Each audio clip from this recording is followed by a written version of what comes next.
Alright, so here's another video here.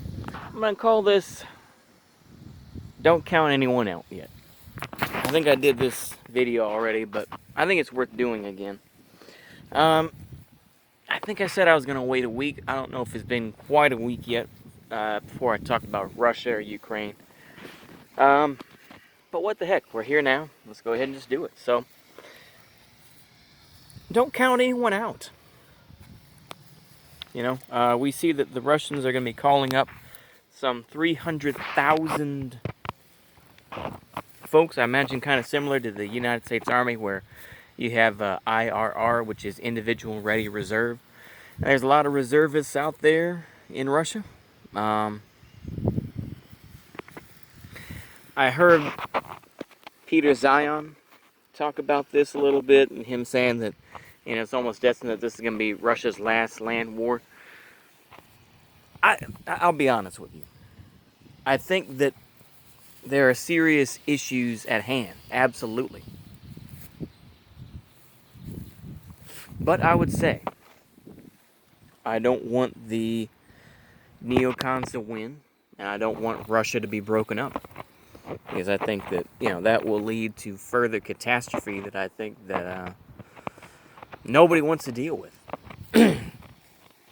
It's amazing to me how balkanization of, Russia is seen as okay. Because basically they know who they can put in. Whereas, if it was the United States breaking apart, they may have certain agents and they may not. So there you go. But yeah, I think that's like I say. I mean, it's the same type of thing with Russia getting support from Iran. I'll acknowledge the fact that yes, the Russians have gotten help from both North Korea, the Democratic People's Republic of Korea, as well as Iran. In terms of weapons, or in terms of ammunition. And I think that, you can go ahead and say that, yeah, Russia's in a bad spot. Absolutely. But I'm not going to count them out yet. And ultimately, I'm not going to join the, the support for Ukraine, this and that. No. I feel sorry for the Ukrainian people. I do, because it's a damned if you are, damned if you aren't sort of situation. Yeah, there's plenty of anti-Moscow type of hatred, of course.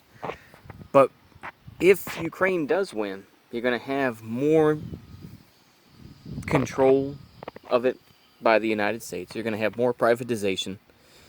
And you're going to and it's going to basically become a, worse than Russia did, post-Soviet Union. I mean, you think it was bad... you think it was bad then, back in 1990, with the violence and the gangsterism that existed in Russia itself. Wait until, Ukraine wins. And of course, like I say, the Ukraine boos that are out there now that really do genuinely support Ukraine as it is, that's what's going to happen.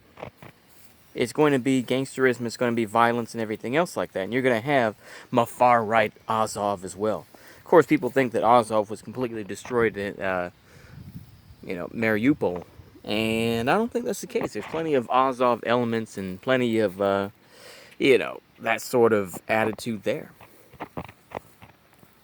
So I don't really, you have to remember is that the libs who are, supporting Ukraine now are going to be the same libs who criticize the anti-Semitism and will criticize Ukraine for now being a corrupt nation that allows, the death of various folks.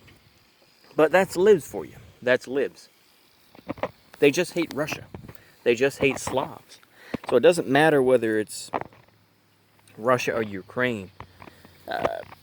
They just, they just don't care as long as it's not happening to them. You know, they want to be able to criticize and show that their ideas are morally superior. And that's really what it is. That's what the larger extent of this war is, in my opinion. And of course, yeah, on the ground, it's a whole different thing. But I think that's all I really have to say about it. I'm not going to count anyone out.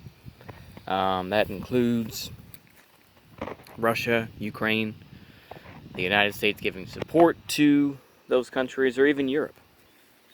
You know, we can go ahead and criticize Germany and say, you're going to freeze this winter, but I'm not going to count the Germans out. You should never do that.